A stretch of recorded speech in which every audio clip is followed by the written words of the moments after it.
Namaste. What a dynamic gathering. As a Secretary General, I have been receiving a lot of attention, a lot of applause wherever I went. This evening seems to be an exception. I'm a little bit disappointed that I am the least known, least popular person sitting among all these bright stars. They are shining a lot of lights. Nobel Laureate Kailash Satyarthi has inspired the world.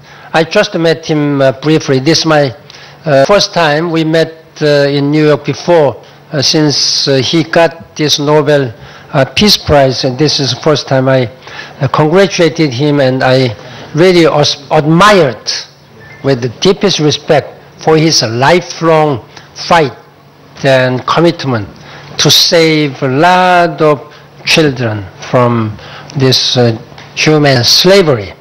And I hope that you will continue to work to bring hope and peace, to bring to all these people to a peaceful and happy childhood.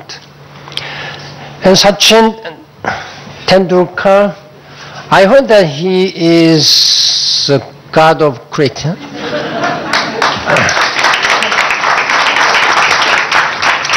Now he's going to bat for the United Nations. I hope you will hit far and wide. So thank you. And Sharmila Tagore, a shining superstar, helping countless children through her work for UNICEF. I just heard that she is a great-grand-uncle, niece. Rabindranath Tagore was her uncle. Tagore is very well known and respected by so many people. And I'm very glad that she's lending her fame to this very noble work. Tonight is all about to discuss and to commit ourselves to make a better world and to discuss about the future we want. What kind of a future do you really want to inherit to your children and great-grandchildren? This is our moral and political responsibility today. We are coming together to launch the UN at 70. You know that the United Nations is celebrating 70th anniversary. It was founded in 1945, now this year is 2015. I thank all of my UN colleagues in India, led by Ms. Grande, our resident coordinator. And in fact, she's leaving to take another important job, responsibility in Iraq. Let's give a big encouragement.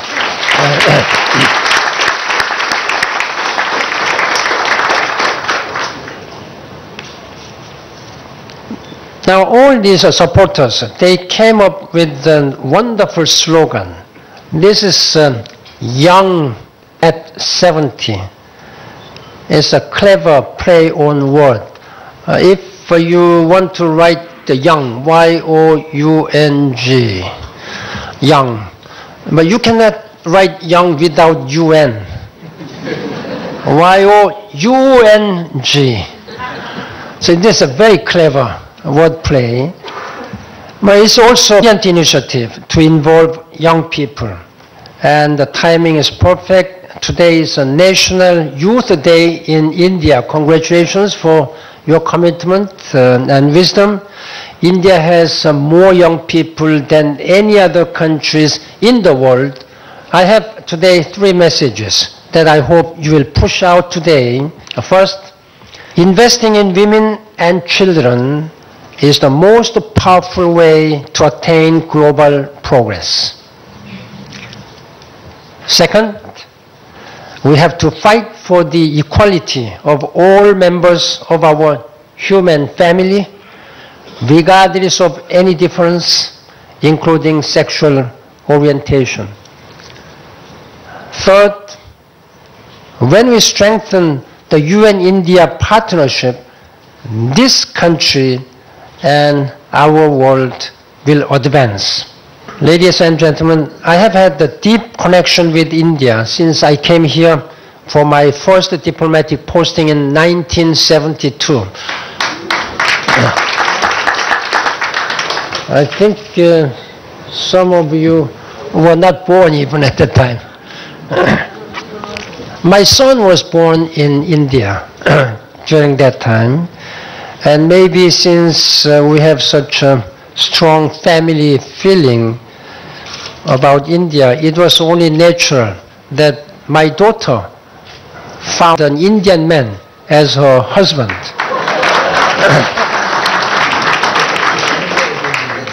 So I have my in-law today, this afternoon. As soon as I arrived in New Delhi, I met my in-laws today. When I was here, I even enrolled in Max Muller-Barb. I don't know, maybe some of you may know Max Muller-Barb, where they taught languages. I learned some Hindi. That was so long ago, 43 years ago. Old-fashioned if I try to speak, but I used to speak, I say, थोड़ा बोलता हूँ. Let me try again. मेरा इस देश के साथ एक गहरा बंधन है. मैं भारत वापस आके बहुत खुश हुआ. To mark the 70th anniversary of the United Nations, I declare what people across the planet already know, that a strong United Nations means a better world and more harmonious, peaceful world. सशक्त, संयुक्त, राष्ट्र, सुरक्षित राष्ट्र हमेशा young रहे. धन्यवाद. Thank you.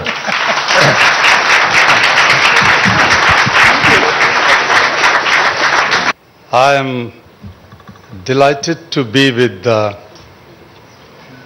bunch of shining stars, but I am equally delighted to be with the moon here. There's the moon present here along with the shining stars. His name is Ban Ki-moon.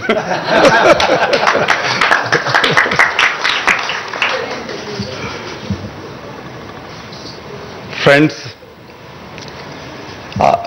let me begin with the first day of my schooling, when I saw a boy of my age, 5 years, cobbler boy, sitting outside the school gate. I asked my teacher and headmaster and then my own parents that why this boy is not with all of us in the classroom. Everybody has answered, try to convince. They are poor children. It was not convincing. One day I gathered my courage and spoke to the father of the boy, who was also sitting alongside. He looked at me and answered, Babuji,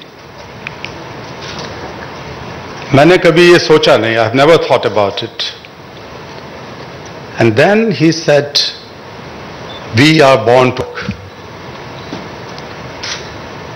Dear friends, I refused then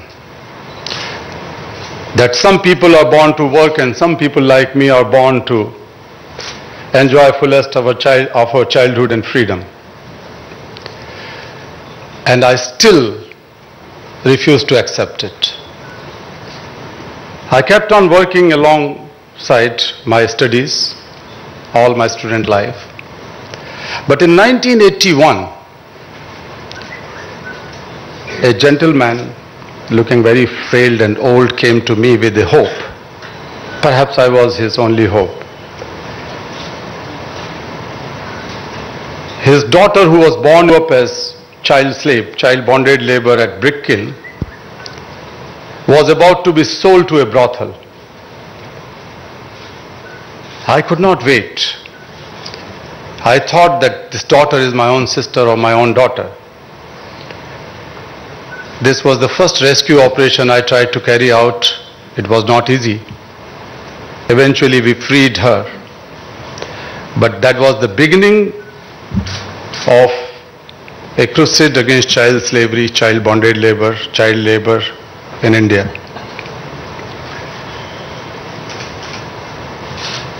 Friends, whenever I rescue, I liberate a child. I liberate myself. However,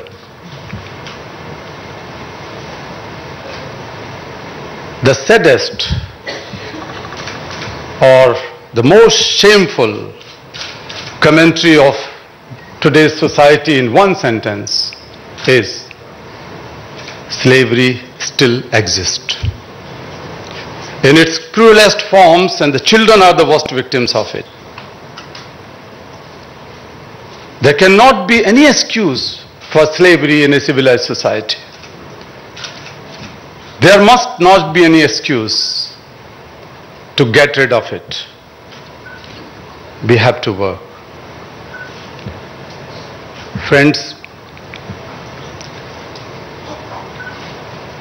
since the Millennium Development Goals were announced in year 2000, I have been arguing that we cannot achieve many of the development goals without total abolition of child labor. May it be education, may it be poverty, may it be gender equity, may it be health issues.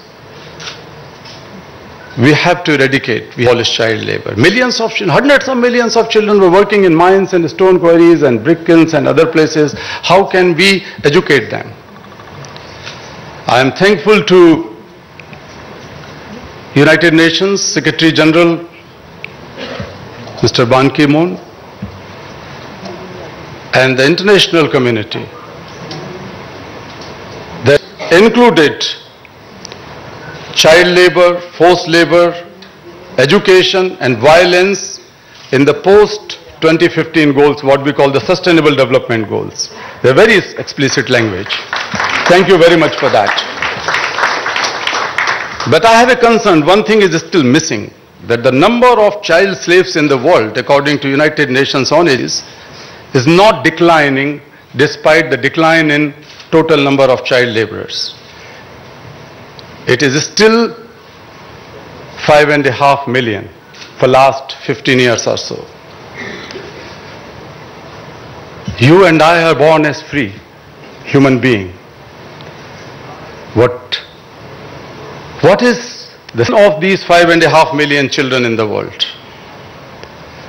They have to be freed now. They have to be brought into education and development now. We hope, especially in the presence of the young girls and boys who are here, and I'm really delighted. You are the real scientists. The people who are sitting are there, of course, but you are the real shining stars. And let us together. I have lots and lots of hope and expectations from you, my dear young friends. Let us make a world where all our children are free to be the all our children are free to laugh and play and cry and be educated and enjoy the fullest of their childhood and freedom. Let us work together. Thank you so much. Thank you so much.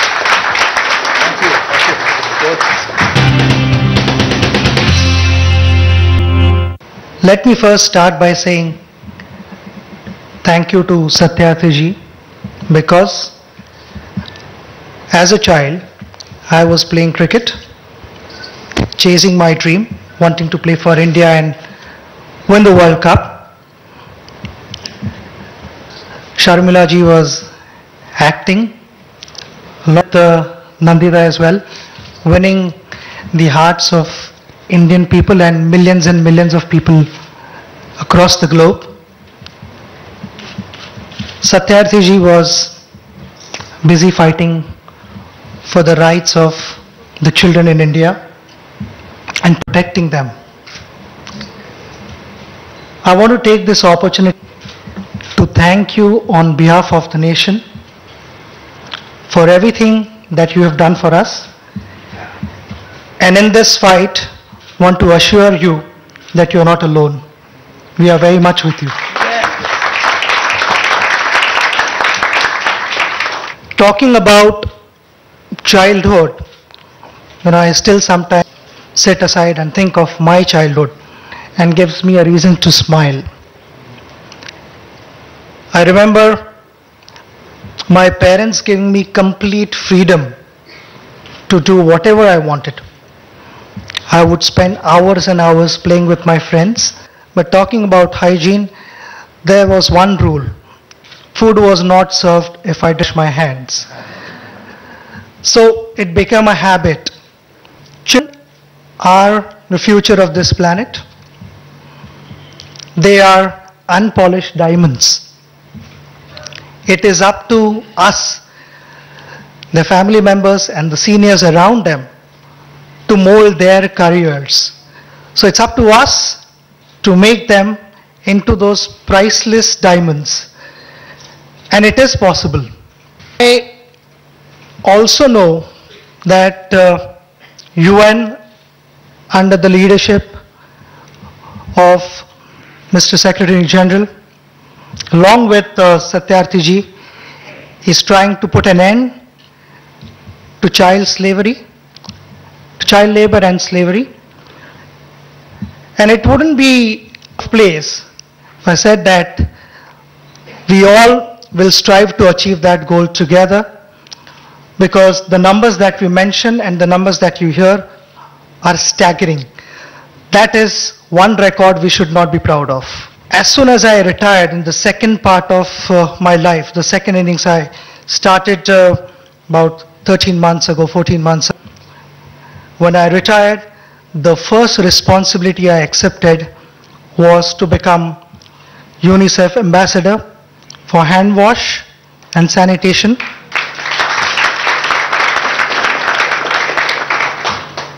And I want to assure you that you will have a committed Tendulkar for this job. While spreading the message across, there's one small school in Ratnagiri where visually challenged children are there, also physically challenged children are there. And I spent an afternoon with them. It was an overwhelming experience for me,